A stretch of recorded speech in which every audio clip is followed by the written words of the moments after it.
Ano nga ba yung paborito kong niche? Ano yung pinakamalapit sa puso ko? Saan ako nag-thrive as a freelancer for 7 years? Hi, Mary here, and everyday nagpo-post ako ng bagong video, so pwede nyo sundan na some sort of roadmap kung gusto nyo na maging freelancer, virtual assistant, or gusto nyo na mag-work from home gamit ang computer at internet. For today, sagutin natin, wala na po bang real estate VA na class? Meron! Siyempre, hindi ko tatanggalin yan.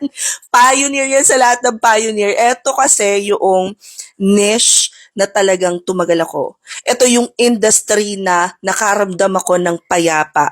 Although challenging siya at times, meron din mga araw na wala kang gagawin, may mga araw na patay, may mga araw na Diyos ko dahil ubos na ubos yung brain cells ko, and that's what I like.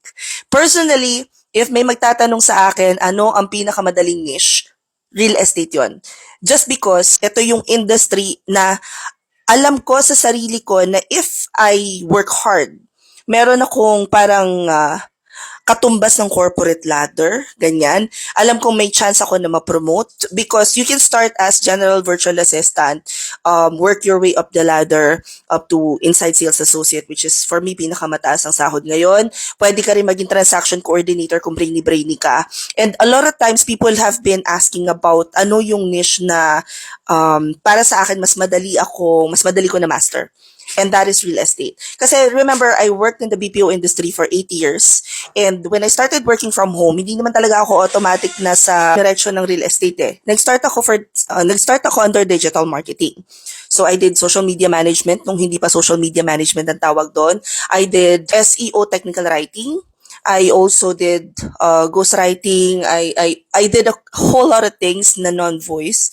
Pagkatapos, nung na-introduce ako sa Reva, nung na-introduce ako sa real estate virtual assistants, doon ako tumagal ng ilang taon.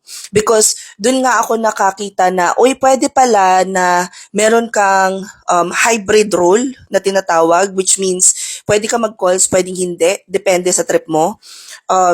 And alam mo yung hindi mo man hawak ang oras because kailangan nakalogin ka sa oras na nakalogin yung client mo. But at the same time, nasa sa iyo kung uunahin mo ba yung admin work, uunahin mo ba yung pagtatawag, uunahin mo ba yung ano.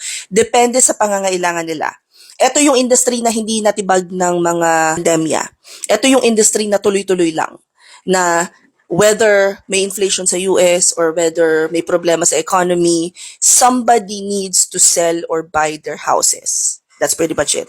Anyway, we do have, kasi tinatanong dito kung kailan yung next class. Tinitingnan ko dito yung schedule. Our next class is on November 26. That's 1 till 9 p.m. 8 hours po yung class. Level 2 to, which means walang internship pa.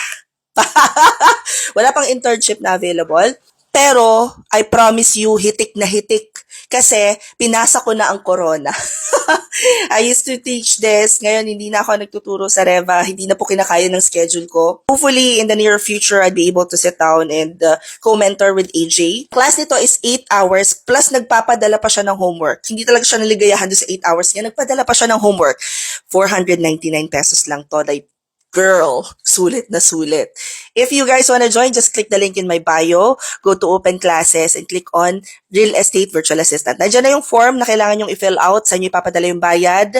After submitting that, you will receive a calendar invite. Remember that after the live session, you'd also have application book kung saan tuturuan ko kayo kung paano mag-apply. After that, you'd have the opportunity to do a mock interview with me. So, one-on-one tayo neto. Hope this helps. Comment any questions you guys have about working from home. Follow for more work from home. Bye!